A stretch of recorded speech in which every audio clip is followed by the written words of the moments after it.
Kelihatan tidak? Kelihatan ya? Kelihatan, Kak. Oke, jadi today kita akan membahas realita jurusan DKV gitu ya. Di sini gue udah ada tulis mahasiswa DKV sama dengan multi talented karena ya nanti lihat sendiri aja karena gue ngapain aja gitu ya selama kuliah. Lanjut. Sebelumnya kenalan dulu, mungkin tadi udah dikenalin sedikit sama apa Pak Rian ya, bukan Kak Rian lagi sekarang. Sekarang udah Pak Rian. Eh, Namaku Rasya Salsabila and I claim myself as a graphic designer atau enggak illustrator. Mungkin kalian ada yang mau follow-followan gitu ya sama gue di Instagram. Ini ada. Terus kalau misalnya mau lihat karya-karyaku, portfolio aku ada di Behance juga bisa dilihat.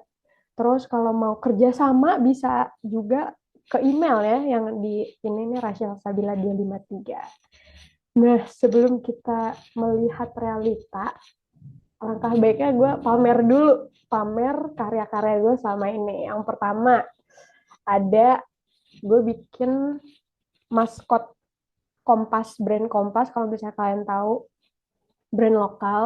Gue bikin maskotnya. Terus, ini yang kedua, ada packaging design Koalala. Pasti kalian tahu nggak sih yang permen kapas itu yang jadul itu? Nah, gue bikin rebrandingnya. Ini di semester 4 kalau yang tadi semester 3. Terus di semester 4 lagi itu gue ada bikin campaign Kebaya Goes to UNESCO. Ini sebenarnya preview aja sih kalau misalnya untuk media-media lain ada di Behance-ku. Nah, di semester 5 gue ada bikin buat Prenagen di apa namanya website dan sosial medianya mereka.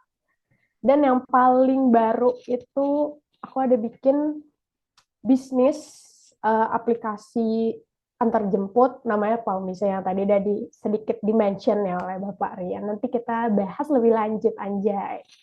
Nah, dari wow guys, aku deg-degan. Nah, dari stigma yang sudah beredar di masyarakat ataupun kalian sendiri juga merasakan kalau anak DKV itu yang penting bisa gambar gitu ya dari desain-desain gue juga kayak yaudah yang penting gue bisa gambar tapi nyatanya pas gue apa namanya masuk ke kuliah pun gue juga mikirnya kayak gitu tapi ternyata itu hoax guys karena semua apa namanya semua desain yang gue bikin itu melewati proses yang sangat panjang dan proses pertama itu adalah research aja ya betul sekali kalian sebelum ngedesain itu harus riset dulu kayak mungkin bingung kali ya risetnya dari mana kak apa yang harus kita mulai pertama kali untuk risetnya. Nah, ini kita bahas dari studi kasus yang si Paumisi aja ya, biar itu tuh yang paling baru gitu. Masih biar gue masih fresh gitu, masih inget. Oke, yang pertama itu kalian harus start with why. Yang pertama dan paling utama, kenapa gue harus bikin si Paumisi gitu. Dan kenapa-kenapa yang lain tuh akan terjawab ketika kalian nanti sudah riset. Misalnya kayak kenapa fontnya kayak gini, warnanya kayak gitu, desainnya kayak gini, itu nanti bakalan kejawab sendiri ketika kalian udah banyak riset. Nah, yang pertama nih, kenapa gue bikin ini? Uh, bentar. Si Paumisi itu dari hasil riset yang udah gue dan kelompok gue lakukan, itu kita tuh nemuin kalau yang pertama pet owner itu pada sibuk. Ini diambil dari survei independen. Jadi kita emang bener-bener nyebar survei ke 110 pemilik kucing dan anjing gitu. Dan mereka, nggak mereka semua, sih kayak skala sibuknya mereka tuh tinggi gitu. Terus yang dari BBC, itu banyak kasus penipuan di apa namanya pas lagi pada adopsi dari transaksi ataupun kondisi hewannya tuh banyak penipuan gitu. Terus yang ketiga dari kumparan itu pet owner tuh pada resah ketika mereka naruh anabulnya di tempat-tempat itu, tapi mereka tuh nggak tahu status si Anabulnya tuh lagi diapain. Nah, makanya kita bikin si Paumisi itu, ya aplikasi jasa antar jemput hewan ke pet salon, pet hotel, sama adopsi. Nah, terus diperkuat lagi nih sama kenapa emang harus bikin sekarang. Kayak alasan-alasan ini tuh untuk memperkuat kenapa kalian bikin itu gitu. Biar valid aja, biar kayak oh emang bener nih harus gue yang bikin sekarang juga karena ini. Nah, kalau misalnya dari Paumisi ya ini alasannya 5 ini. Nah, terus kalau misalnya udah terjawab why-nya, ya udah finish it with how.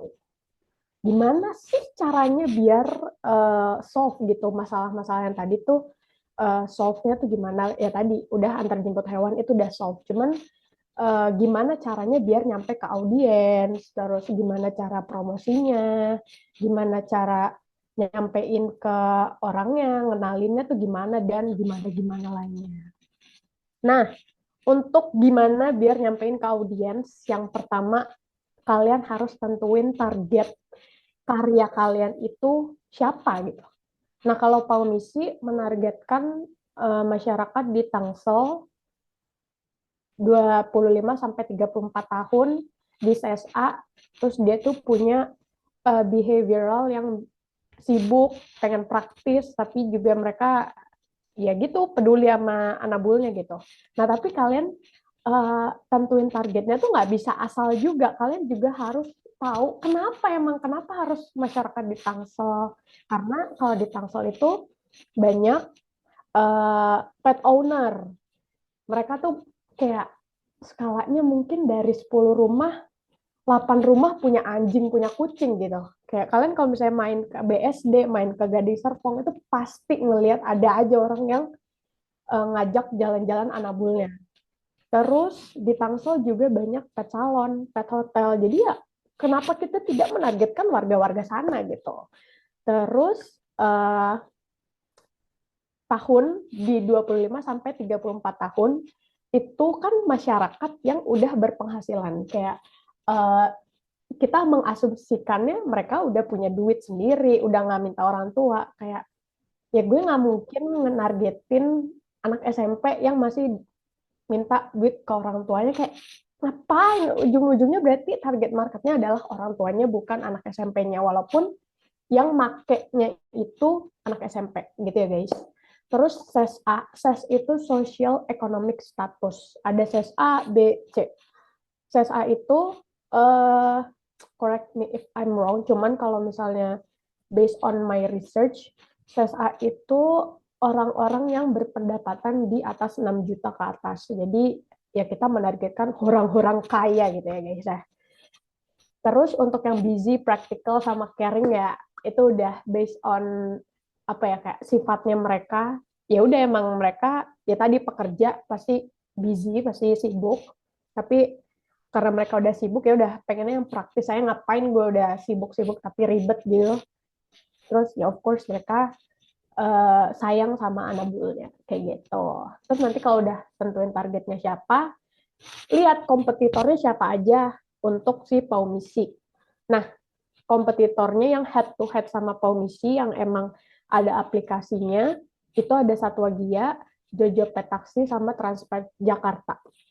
Karena yang di apa namanya yang di wilayah Tangsel sendiri itu belum ada gitu. Tapi dari si kompetitor-kompetitor ini, apa yang ngebedain Paumisi sama mereka?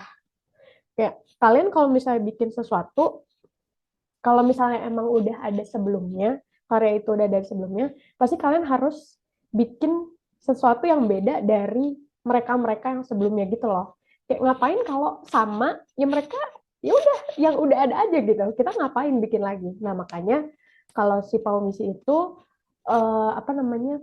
Menyempurnakan aplikasi yang sudah ada. Misalnya kayak dari Satwa Gia, Jojo sama Transpet itu mereka nggak punya fitur tracking sama cost-nya itu mereka mahal. Makanya kita bikin di aplikasi itu ada trackingnya. Jadi si pet owner-nya itu tahu anabulnya tuh lagi diapain sih di pet salon, lagi disabunin kah, lagi diandukin atau gimana. Terus kalau misalnya lagi di pet salon mereka udah dikasih makan atau belum. kan itu tadi salah satu keresahan si pet owner kan, mereka nggak tahu statusnya si Anabul, makanya kita solve-nya di situ di bagian tracking feature. Cuman untuk low cost itu eh, sebenarnya ini relatif kan ya, kayak kalau harga itu kan relatif masing-masing individu. Cuman kalau misalnya dibandingkan dengan mereka-mereka ini, Paumisi yang paling murah gitu. Nah, terus kalau yang ketiga itu buat brandingannya dulu. Jadi jangan buru-buru mau bikin aplikasinya gitu. Sabar guys, sabar. Nah, dari brandingannya itu bikin branding tuh sebenarnya stepnya lumayan banyak. Cuman kalau misalnya gua apa namanya rangkum dan yang paling sering gue pakai itu tiga ini. Yang pertama ada brand personality, brand archetype, sama brand tone of voice. Kita pelan-pelan aja nih. Brand personality yang dari J. Aker ini tuh udah template-nya dari sana tuh kayak gini. Jadi kalian tinggal pilih brand kalian mau yang mana. Nah, kalau dari Paumisi pengennya yang sincerity, yang rendah hati, terus pengennya jujur, pengennya ceria, kayak gitu-gitu. Misalnya nih, kalau misalnya kita kasih contoh Chanel, Louis Vuitton, itu yang sophistication, kayak upper class, terus dia charming, kayak kalian udah paham gitu kan ya, kayak personality masing-masing brand itu beda-beda. Jadi kayak kalian udah tinggal pilih aja di antara 5 ini. Kalau based on Jakers Brand Personality Frameworks. Dan emang biasanya gue juga pakai ini biar gampang aja gitu. Terus yang kedua ada brand archetype. Ini juga sama kayak yang sebelumnya. Lu tinggal pilih mau yang gimana si brandnya itu. Ini dari Carl Jung. Si Paumisi itu milihnya yang caregiver, yang dia tuh kasih apa care tuh kepedulian, terus kasih servisnya, ya kan tadi ujung-ujungnya jasa antar jemput hewan, ya berarti harus memberikan servis. Kalau misalnya kalian mau yang explorer gitu, kayak apa ya, explorer tuh kayak eager, itu kan explorer dia gitu-gitu. Jadi kalian tinggal pilih aja. Nah, kalau untuk yang tone of voice itu kalian bisa tinggal pilih aja indikatornya, apa namanya, kayak bebas kalian mau gimana tuh terserah kalian. Nah, kalau Paumisi itu lebih cenderung ke serius tapi hampir half to half sama lucunya. Jadi nggak gitu serius tapi tetap gimana ya? Kayak ya serius tapi ada lucunya gitu. Terus formal sama casual itu lebih cenderung ke formalnya. Terus dia pengen Paumisi itu pasti respectful sama matter of fact, karena kalau misalnya kita menyebar hoax ya bahaya ya guys, yang untuk para si pet owner gitu guys. Terus kalau misalnya udah buat brandingannya, gimana tuh cara ngepromosiin brand kita ke orang lain? Nah, promosi itu kan pasti menggunakan beberapa media. Kalian harus tentuin dulu media yang mau dipakai tuh apa aja. Kalau misalnya gue biasanya pakai media aplikasi, biasanya sih website gitu ya. Tapi karena project kali ini tuh gue pengennya bikin aplikasi, ya udah kita promosinya pakai aplikasi juga. Terus ada social media, media out of home, sama collateral media. Mungkin kalian kalau aplikasi sama social media kalian udah tahu. Cuman kalau media out of home itu adalah media-media yang di luar rumah. Contohnya billboard, poster, itu tuh media out of home gitu guys. Terus kalau collateral media itu kayak poster juga sebenarnya masuk collateral media sih. Terus ada lanyard, kalian tahu lanyard kan ya, pasti tahu. Nah itu tuh nama collateral media tuh kayak gitu. Terus kalau misalnya udah ditentuin media yang mau dipakai, bikin strategi komunikasi untuk si masing-masing medianya itu. Biasanya gue juga pakai ini dulu untuk nentuin strategi komunikasinya. Yang pertama ada content pillar, Aisyah sama user journey. Aisyah sama user journey itu saling berhubungan. Jadi kayak dia tuh kalau user journey tuh kayak apa ya? lu bikin skema dari si user ketika mereka mau baru ngelihat si Paumisi sampai mereka selesai menggunakan jasanya gitu. Nanti kita bahas. Yang pertama ada konten pilarnya dulu. Ini untuk promosi di Instagramnya Paumisi. Itu pilar-pilarnya itu ini kalian bisa bebas aja guys. Cuman pilar ini tuh yang gue pakai untuk si Paumisi dan Prenagen. Pertama, gue akan membuat review testimoni gitu-gitu yang namanya social proof ya. Terus yang kedua, pasti gue akan memperkenalkan produk ke apa namanya audiens gitu. Terus jangan cuman yang gitu-gitu aja, tapi gue harus engage interaksi ke audiens karena dari interaksi itu bisa menaikkan engagement dari sosial media. Jadi postingan kita tuh bisa menyebar ke banyak orang gitu, algoritmanya tuh naik di profil-profil orang lain. Terus untuk promo, gue bikin hashtagnya Paproli, Paumisi promo lagi, sama promosinya itu untuk promo tanggal kembar, hari besar, kayak Natal, Ramadan, Tahun Baru, kayak gitu-gitu. Sama yang inspirational content, gue bikin ada 3. Yang pertama, Majikan Story. Majikan Story itu untuk cerita si Anabulnya. Kalau Babu Story itu cerita si pet ownernya. Kalau kata ahli ya udah kata ahli gimana. Misalnya dokter hewan bilang kalau grooming hewan tuh baiknya berapa kali sebulan loh gitu. Nah yang si inspirational content sama si social proof itu saling berkaitan. Jadi dari cerita-cerita mereka yaitu kan mirip-mirip kayak testimoni yang bikin orang-orang tuh mau apa namanya pakai jasa kita lagi gitu. Ini untuk konten pilar. Terus yang kedua, kalau udah ada pilarnya nih, udah ada pondasi-pondasinya, kita bikin ISAS-nya. ISAS itu apa sih? ISAS itu strategi komunikasi yang kepanjangannya attention, interest, search, action, sama share. Nah, kalau si ini tuh dia tuh apa namanya? Step gitu loh, nggak bisa diputer-puter gitu. Emang udah stepnya kayak gitu. Misalnya si ISAS, ini tuh media ISAS-nya. Media ISAS attention tuh ada billboard, Instagram feed, story, reel, sama kalau misalnya kalian tahu Instagram at yours, pasti tahu nggak sih yang kayak sekarang udah banyak gitu yang make. Terus misalnya udah attention-nya udah selesai, si user tuh maju ke tahap interest. Mereka udah mulai apa namanya, udah mulai tertarik sama Paumisi itu dari media out of home yang tadi gue udah jelasin sama Instagram. Terus nanti kalau udah tertarik, mereka cari nih informasi si Paumisi lebih lanjut, bisa di Google, bisa di Instagramnya juga, terus bisa juga langsung nyari di App Store sama Play Store untuk di action untuk apa namanya download aplikasi dan memakai jasa dari Paumisi. Terus nanti kalau misalnya udah selesai, share-nya apa nih? Kita harus pikirin juga ketika mereka udah selesai pakai, kira-kira media apa ya yang ngebuat user itu mau pakai lagi jasa kita. Itu ada di share. Kalau gue bikinnya ada souvenir kayak eh, kalian tahu baju Anabul kan ya, kayak baju-baju Anabul, terus Instagram filter sama voucher. Nah, dari iSAS ini dikembangin jadi user journey. Nah, user journey itu yang tadi gue udah bilang itu skema skema dari apa namanya?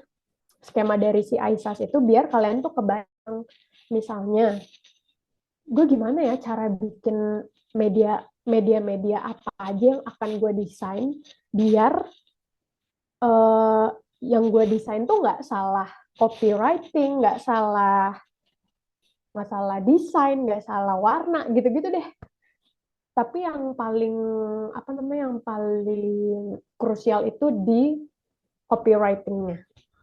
Nih kayak misalnya user journey tadi gue udah bilang mereka bakalan ngelihat di billboard sama social media, misalnya kayak siapa tahu si kontennya Paumis itu muncul di explore atau tiba-tiba ada di home gitu kan. Misalnya ini aku sebagai user guys, gue ceritanya lagi berkendara ke BSD, terus tiba-tiba gue ngeliat billboardnya Paumisi segede gaban, kayak apaan tuh kan gitu kan, kayak itu apaan coy, Paumisi apaan tuh. Nah tapi kalian juga harus di user journey itu harus mikirin pain point. Pain point itu kayak apa ya, hmm, apa sih kok gue lupa anjir, kayak kemungkinan terburuk kalau skema itu berubah gitu. Kayak misalnya pain point di attention, si medianya tuh nggak nyampe ke user. Misalnya gue nggak ngeliat tuh billboard gitu. Itu gimana? Solusinya kalian juga harus bikin pakai media yang sering digunain target. Misalnya kalau billboard ya sebar aja billboard di seluruh BSD gitu misalnya.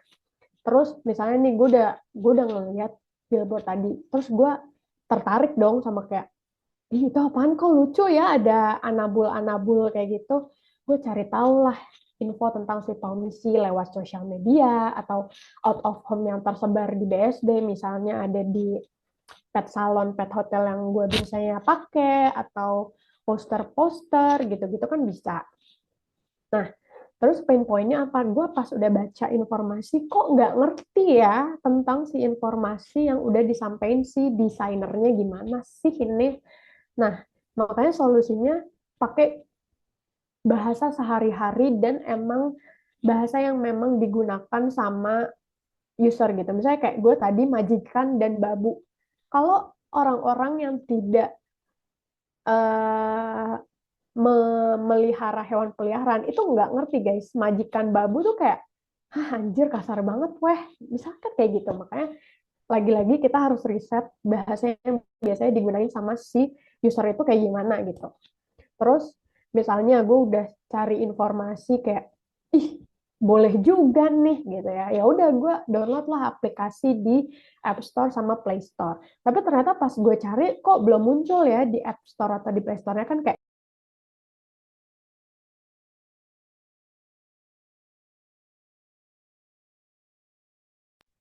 Nah, terus misalnya gue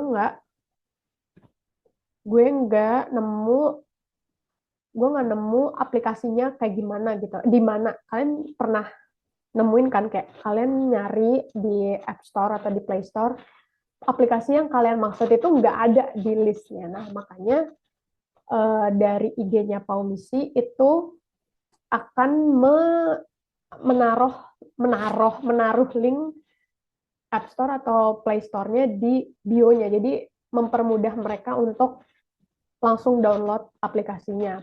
Pun sama dengan media-media di out of home yang billboard dan lain-lain sebagainya, itu kayak kita tuh langsung kasih QR code biar mereka scan langsung download gitu, biar nggak usah nyari-nyari lagi karena ya males gitu kan kalau disuruh nyari.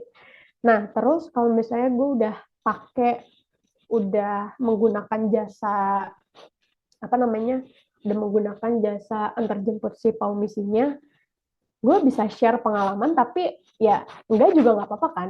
Cuman kayak di sini tuh lo harus mikir sebagai apa namanya, cuanismenya itu harus ditingkatkan. Kayak masa orang beli di kita sekali doang ya, berkali-kali lah, gimana nih caranya biar mereka itu beli lagi di kita. Nah caranya gimana? Pertama bisa bikin misalnya kalau gue tuh kasih souvenir yang tadi, misalnya untuk pembelian kelima dikasih souvenir gitu, terus dikasih voucher berapa, diskon berapa, atau enggak bikin Instagram filter kalau misalnya kalian nge-share ini, kalian bisa klaim voucher ini loh. Nah kayak gitu-gitu kan perlu dipikirkan ya guys gitu. Terus bentar, jadi sebenarnya kalau misalnya sebelum desain tuh emang banyak banget tahapannya. Cuman kalau misalnya itu udah selesai ya udah tinggal desain kan. kayak kalian udah mikirin medianya apa aja, terus tadi fontnya gimana, terus apa namanya, copywritingnya harus kayak gimana, udah tahu gitu. Cuman sabar dulu guys, sabar dulu sebelum mendesain itu kalian harus ya mind mapping, sketsa, terus ada mood board juga. Sebenarnya tiga ini tuh apa ya, kayak penting nggak penting sebenarnya, cuman kalau menurut gue tiga hal ini itu bisa memudahkan kalian dalam mendesain. Sebenarnya gue juga sering melewatkan tiga hal ini gitu. Ya cuman ya balik lagi tadi, menurut gue kalau misalnya kalian apa namanya, melakukan tiga ini itu akan jauh lebih mudah proses desainnya. Kayak udah nggak perlu pusing, gue harus pakai icon apa ya, gue harus apa namanya, warnanya gimana lagi ya, kayak gitu-gitu udah nggak perlu guys. Udah semuanya udah dilimpahkan di tiga proses ini. Kalau misalnya mind mapping kalian udah ngelotok banget ya, kalian udah nggak perlu dijelasin. Cuman misalnya kayak mood board atau sketsa mungkin ada yang uh, belum familiar gitu. Misalnya kalau mood board itu kayak gini, kalau dari Paumisi kayak gini. Simpelnya mood board itu adalah kalian kayak taruh aja referensi desain kalian tuh mau kayak gimana, warnanya juga, terus fontnya, typeface sama font itu sama ya guys. Kayak ya udah kalian mau desain kalian tuh mirip-mirip kayak gini. Nah, intinya kayak gitu. Tapi gak boleh sembarangan juga naruh referensi, karena ya tadi kalian udah riset brandnya kayak harus kayak gimana. Gak mungkin brandnya luxury yang tadi yang Chanel Chanel tapi pakai apa namanya, referensi desain yang kayak gini kan nggak masuk gitu loh.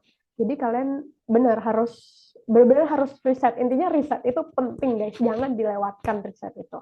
Terus pemilihan warna, kenapa merah, kuning, biru, itu kenapa harus warna itu, karena merah itu menggambarkan apa, kuning menggambarkan apa, biru apa. Terus fontnya juga kalian juga nggak boleh sembarangan, kayak misalnya eh, yang dekoratif sama yang biasa aja itu kan udah kelihatan personalitinya tuh kayak gimana. Makanya nggak boleh sembarangan. Nah, dari si mood board ini, maksudnya bukan mood board itu. Mood board ini gue tuh pengen menyampaikan Paumisi itu yang fun, bright and energetic kayak gitu-gitu. Jadi ya masuk nih dari yang kesan yang pengen gue sampaikan sama mood board yang gue bikin itu masuk sama brand personality dan brandingan yang tadi udah gue buat sebelumnya kayak gitu. Terus tadi abis mind mapping, mood board sama yang sketsa. Sebenarnya si sketsa itu yaitu nggak perlu bagus-bagus. Ini contohnya untuk sketsa onboarding screen. Kalau misalnya kalian nggak tahu onboarding screen tuh ini loh, kayak kalian kalau misalnya abis download aplikasi baru, pas kalian buka itu tuh ada onboardingnya yang tulisannya mudah pembayaran, mudah apalah gitu-gitu loh guys, yang suka di skip itu. Nah sebenarnya si sketsa itu untuk memudahkan kalian aja gimana sih nanti apa namanya, desainnya tuh nanti bakalan kayak gimana. Terus kalian kan pasti, nggak pasti sih sebenarnya, kalau misalnya membuat proyekan bareng-bareng itu kan pasti akan berdiskusi gitu, kayak ini kurang gini deh, kayak ini kurang gini. Daripada kalian bikin finalnya, mendingan kalian bikin sketsanya dulu gitu. Kayak kalian udah capek-capek bikin final, ngapain, ya udah sketsa dulu aja. Yang penting kebayang gambarnya kayak apa, nggak usah bagus-bagus. Emang kayak lihat lah ini emang bagus gitu kan, kayak biasa aja berantakan gitu. Cuman setidaknya kelihatan gambarnya kayak apa. Nah, kayak misalnya ini contohnya di onboarding, sketsanya kayak gini, terus pas gue finalisasiin jadi kayak gini. Jadi kayak ya udah nggak jauh beda, cuman yang finalnya ya emang lebih bagus, cuman pas sketsanya udah kebayang gitu bakal kayak gimana. Gitu guys, untuk si sketsa. Jadi jangan melewatkan apa tadi, mind mapping, mood board sama sketsa, karena it's important gitu aja. Terus gue akan memperlihatkan identitas visual Paumisi yang tadi gue bilang, desainnya tuh semuanya harus ada something, apa ya, kayak ada reasonnya gitu kenapa dibuatnya kayak gitu. Ini yang tadi pasti di depan-depan tuh udah gue kasih lihat logonya kayak gini. Kenapa gue bikinnya logonya ini tuh namanya letter form. Letter form apa word mark? Oh, letter form, bener guys. Letter form yang tulisannya tuh Paumisi gitu. Kenapa kok gue nggak bikin yang gambar anjing atau kucing aja? Karena kalau dari logo yang kayak gini, karena gue baru banget memulai brand, itu memudahkan masyarakat untuk mengenali brand gue gitu. Kalau misalnya cuman anjing sama kucing, nggak ada tulisan Paumisi, mereka nggak bakal tahu kan. Nah makanya kenapa gue bikinnya kayak gitu. Terus kenapa nih bentukan si Paumisi itu kayak gini? Karena yang pertama, terutama yang si W-nya ini, tuh gue ambil dari bentuk hidung hewan peliharaan, hidungnya anjing gitu. Terus selain itu di tengahnya juga kalau misalnya kalian perhatikan ya ini bentuk location dari yang pin location gitu, yang kayak icon pin location. Karena menunjukkan ya emang ya antar jemput kan pasti location ke location lain gitu. Terus gue bikin si W-nya itu sebagai logo, apa yang namanya tuh responsive logo. Jadi kalau misalnya gue nggak mau pakai yang Paumisi fullnya, gue bisa pakai logo-logo yang ada di bawah itu dengan warna-warna yang udah gue tentukan juga. Jadi nggak boleh. Jadi lo orang kalau misalnya mau bikin logo, lo berhak membuat aturan-aturan itu. Si logonya tuh boleh pakai warna apa aja tuh boleh guys. Kalian atur aja sesuka kalian gimana. Terus kayak nggak bolehnya kayak apa juga atur aja. Jadi itu terserah kalian as a creator. Nah, ini namanya super grafis. Jadi super grafis itu apa ya, kayak salah satu brand juga, maksudnya kayak identitas visual juga sih. Jadi kayak kalau misalnya kalian nggak perlu ngelihat Paumisi, tapi nggak perlu ngelihat logonya, tapi kalian ngelihat super grafisnya, kalian tuh udah tahu kalau itu tuh brand Paumisi kayak gitu. Pun sebaliknya, kayak kalau misalnya kalian lihat logonya ya udah tahu Paumisi itu Paumisi. Cuman kalau misalnya super grafis kalian nggak perlu ngelihat logonya, tapi kalian udah ngeliat ini udah tahu kalau itu tuh Paumisi. Apa sih, gue mutar-muter ya guys, sorry guys, kayak gitu. Terus nah gue di Paumisi itu as a chief of marketing gitu, anjay. Chief marketing officer maksudnya. Chief marketing officer. Jadi gue mendesain dan merencanakan semua marketing media marketingnya, copywritingnya itu semua gue yang bikin. Yang pertama gue ada bikin marketing iklan di aplikasi, itu gue bikin kayak gini. Ada yang tadi gue bilang promonya tuh ada untuk hari besar, terus apa namanya, promo tanggal kembar, cuman di sini nggak ada sih. Terus untuk yang voucher diskon itu gue taruh di sini kayak gitu. Terus ada lagi gue bikin di sosial media. Nah, sosial medianya ya pasti gue bikin di Instagram. Itu ada apa namanya? Ada di feed sama story. Ini gue juga based on ISAS yang tadi gue bikin. Cuman media di Instagram ini gue baru bikinnya tuh untuk tahap yang attention sama interest aja, yang untuk share-nya itu gue belum bikin di sini karena mohon maaf nggak cukup waktunya gitu ya Bang ya. Gitu guys. Terus ada lagi, oh ini yang untuk media feeds-nya yang carousel, ini ada satu yang ini kan product knowledge nih guys. Gue ngenalin, anterin ke pet salon, pet hotel, sama adopsi. Itu namanya yang tadi gue bilang di content pillar itu product knowledge. Terus di sini ini cuman kayak trivia buat usernya aja sih. Gitu. Benefit of grooming itu apa aja, biar mereka tuh mau nge-grooming. Oh ya, gue grooming aja deh si anjing gue gitu. Terus ini ada Instagram story-nya kayak gini. Dikit sih kalau Instagram story gue nggak banyak-banyak. Cuman di story tuh gue bikin interaksinya. Kayak yang ini tuh slider, yang gini. Terus di sini siapa nama Anabul kalian bakalan gue taruh question box siapa aja. Terus di sini ada quiz. Kita lihat kecerdasan para pemilik hewan gitu ya. Guys, sampai di interaksi tuh di Instagram story. Nah, terus yang tadi nih gue udah apa namanya? mention yang ads out of home itu yang ini untuk KRL, billboard KRL kayak gini. Kalian perhatiin copywriting-nya karena gue yang ngebedain media satu dengan media lainnya tuh di copywriting. Kayak kalau di KRL tuh gue lebih masih ke general sih. Dan kalau misalnya di KRL tuh gue banyak apa namanya banyak tulisan gitu. Karena ya kalau di KRL orang diem doang, pasti bingung gitu mau ngapain ya baca aja lah, baca ini baca itu gitu. Nah terus tadi gue juga udah bilang ada QR code. Jadi memudahkan mereka kayak gitu nih di setiap kiri gitu. Nih kayak gini kalau di mock up-innya seperti ini. Terus yang kedua ada di stasiun. Bosen nungguin kereta datang ya, itu udah relate banget sama keadaan si usernya. Jadi kayak, iya gue lagi bosen nih nungguin si kereta. Ya udah mendingan liatin foto dan cerita Anabul yang lucu dan menggemaskan aja di fitur Pau Story pada aplikasi Pau Misi. Ya kayak gitu-gitu.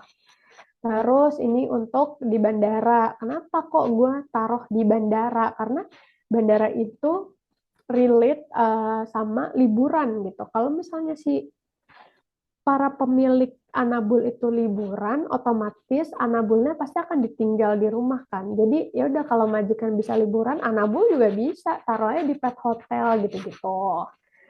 Terus ini di bandara juga, tapi bagian waiting room-nya itu gue bikinnya kopinya udah sampai sini baru inget kalau belum nitipin Anabul ke pet hotel. Oh iya ya, gue kalau misalnya pet owner yang kayak gitu sih panik ya guys. Ya udah jadi kayak udah mana diskon, langsung aja gue download, gue pesen tuh si apa Pau Misi kayak gitu. Terus untuk di bis juga udah nggak zaman ikut nganterin. Kayak kalau nganterin kan berarti asumsinya mereka lagi di jalan terus ikut nganterin anabulnya ke pet salon sama pet hotel. Kayak udah nggak zaman guys, sudah pesen aja gitu. Terus ini ada di halte. Nah kalau halte tuh juga general aja sih. Kayak siap antar jemput anabul, terus mau mau adopsi hewan pakai misi aja gitu. Ini untuk mock up-nya misalnya kayak ditaruhnya di halte AIS BSD. Nah terus ini untuk flyer itu gue taruh di setiap pet salon dan pet hotel yang ada di Tangsel yang bekerja sama sama Paumisi. Makanya kopinya males dan capek plus nggak ada waktu buat antarin Anabul kamu ke sini. Jadi kayak ya udah emang si usernya udah ada di situ, udah ngeliat, jadi kayak ya udahlah gue pakai aja gitu. Nah, mungkin dari kalian kayak gue udah ngalor ngidul, cuman kayak nggak diliatin hasil aplikasinya, gue kayak gimana sih sebenarnya. Nah, mungkin kalian bisa scan QR ini aja. Ini bisa diakses pakai internet ataupun kalau misalnya kalian punya apa namanya Figma bisa juga dipakai. Cuman kalau misalnya setahu gue, kalau pakai si internet itu nanti home-nya yang ini tuh akan hilang. Makanya gue nggak tahu kenapa. Jadi ya udah, siapa tahu kalian mau lihat. Kalau nggak juga ya nggak apa-apa juga. Nah terus selain prototype aplikasi, ini gue mau nunjukin bisnis model Canvas dari si Paumisi. Sebenarnya bisnis model Canvas tuh kayak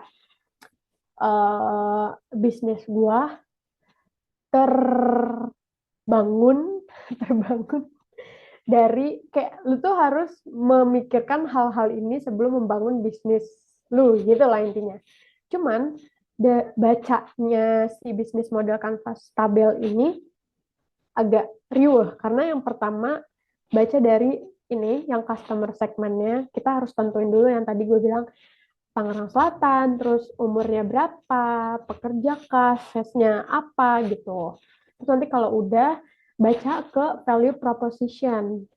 Value-nya tuh ya apa ya, kayak nilai yang mau diangkat dari si bisnis lu tuh apa. Kayak gue ngemudahin pet owner, terus mudah pemesanan gitu-gitulah. Terus channels tuh kayak channels apa ya, media gitu loh. Medianya ya aplikasi, sosial media, media konvensional, itu ada billboard, banner, flyer, dan lain-lain yang tadi udah bilang. Terus customer relationship itu membangun relasi ke customer tuh bakalan pakai apa aja. Terus nanti revenue stream itu mendapatkan keuntungan atau dapat duitnya tuh dari mana aja. Nah, kayak gue tuh dari penjualan jasa antar jemputnya. Terus ada biaya layanan juga sama komisi dari mitra pet salon dan pet hotel. Itu gue ambil duitnya dari situ. Terus kalau udah key research-nya tuh dari mana aja, kayak gue membutuhkan smartphone untuk para kurir. Terus orang-orangnya gue butuh siapa aja, yang terutama tuh kurir dan admin. Terus nanti ada graphic designer dan lain sebagainya. Terus finance juga gue butuh untuk apa namanya, memanage keuangan. Terus key activities ngapain aja, bisnis gue tuh ngapain aja kayak gitu. Terus partnernya siapa aja ya, tadi mitra pet salon, terus payment platform kayak OJK, terus ada vendor kolateral, terus ada selebgram juga masuk ke key partner. Terus untuk cost structure itu uang gua bakalan dipakai untuk apa aja, kayak gitu lah intinya. Cuman itu untuk ini aja sih, cuman FYI aja, karena ini nggak terlalu didalemin di DKV-nya. Tapi gue juga belajar di mata kuliah Introduction to Creative Business. Jadi DKV juga ada bisnis-bisnisnya gitu guys. Terus ini ada value proposition canvas. Cuman cara bacanya, kalian baca yang biru ke biru, kuning ke kuning, abu-abu ke abu-abu. Pokoknya intinya itu saling berkorelasi. Bacanya dari sebelah yang bulat dulu, baru ke kiri. Gitu guys. Itu cuman selewat aja. Nggak usah banyak-banyak. Bingung. Nah, sebenarnya gue pengen share aja sih, sebenarnya kayak satu tim kreatif minimal tuh ada siapa aja di dalamnya. Yang pertama ada project manager yang dia tuh emang nge-manage semua projectnya as keseluruhan gitu, kayak apa namanya, kayak misalnya mau bikin project apa nih, ya udah lu riset lah apalah segala macam, pokoknya di project manager tuh semuanya tuh di PM itu. Terus nanti ada content planner dan copywriter, itu bisa dijadiin satu atau dipecah dua juga nggak apa-apa aja. Content planner ya itu membuat plan untuk konten-konten yang akan disampaikan tuh mau yang kayak gimana aja. Terus copywriter harus apa namanya, bekerja sama dengan content planner untuk copywriting-nya tuh mau kayak gimana gitu. Terus nanti desainer tuh terakhiran kayak ya udah lu semua udah selesai, ya udah gue eksekusi deh kayak gitu. Sebenarnya 3 atau sampai 4 orang tuh minimal. Kalau maksimalnya nggak ada batas sih guys. Lebih banyak kayaknya lebih oke, aner banyak gitu ya. Nah, terus gue juga pengen ngasih tahu dikit aja sih, kayak DKV itu sebenarnya dibagi dua, dan di UMN itu udah dipecah menjadi dua bagian itu. Kalau di univ lain gue nggak tahu, cuma setahu gue nggak, kayak udah di general aja semuanya. Cuman kalau di UMN tuh dibagi dua, ada VBD sama ID. Nah, gue itu di jurusan VBD, Visual Brand Design, makanya gue tahu tentang brandingan. Nah, di VBD tuh bakalan ngepelajarin apa yang tadi gue udah liatin, maskot, terus gue ngedesain packaging, media production teknik tuh mempelajari media-media, misalnya kalian kan juga suka ini ya, ngeprint gitu. Kalian tuh harus tahu billboard itu medianya pakai apa yang murah tapi bagus. Nah, itu tuh dikasih tahu tuh di situ. Terus ada bikin font design juga, terus introduction to marketing, makanya DKV tuh nggak cuman ngedesain tapi harus tahu dikit tentang si marketingnya tuh gimana. Dan untungnya gue menjadi CMO, jadi gue bisa sharing ke kalian. Terus media collateral design ya tadi yang apa namanya, lanyard, poster, terus misalnya jaket, tiket, itu namanya media kolateral. Terus kalau environmental graphic design itu, misalnya kalian ngelihat signage. Signage itu kayak kalau misalnya ke Dufan terus ada panah-panah arah gitu loh. Nah, itu anak DKV tuh ngedesain itu juga, guys. Terus digital advertising ya udah iklan-iklan di digital. Cuman yang satunya yang interaction design itu lebih, menurut gue sih lebih seru, cuman lebih ini ya, lebih apa namanya, lebih menantang gitu. Ada imersif. Imersif tuh kalau misalnya kalian suka datang ke museum-museum, terus desainnya dari proyektor, cuman kalian bisa ngegerakin desain dari gerak tubuh badan kalian. Itu namanya immersive design. AR sama ini sama apa? Augmented reality sama apa sih? VR itu gampangnya. Ya, itu juga bisa. Ya, betul. Terus ada interactivity juga, terus bikin 3D sculpting, 2D 3D asset, interface. Gue nggak gitu ngerti karena gue bukan di jurusan ini. Cuman intinya mereka itu mendesain karya yang interaktif gitu. Game, terus visual programming itu memprogram desain, tapi ya kalian juga harus ada ngerti codingannya sedikit, nggak se-advance para programmer gitu, cuman kalian harus tahu dasarnya kayak apa. Kayak gitu aja sih. Jadi thank you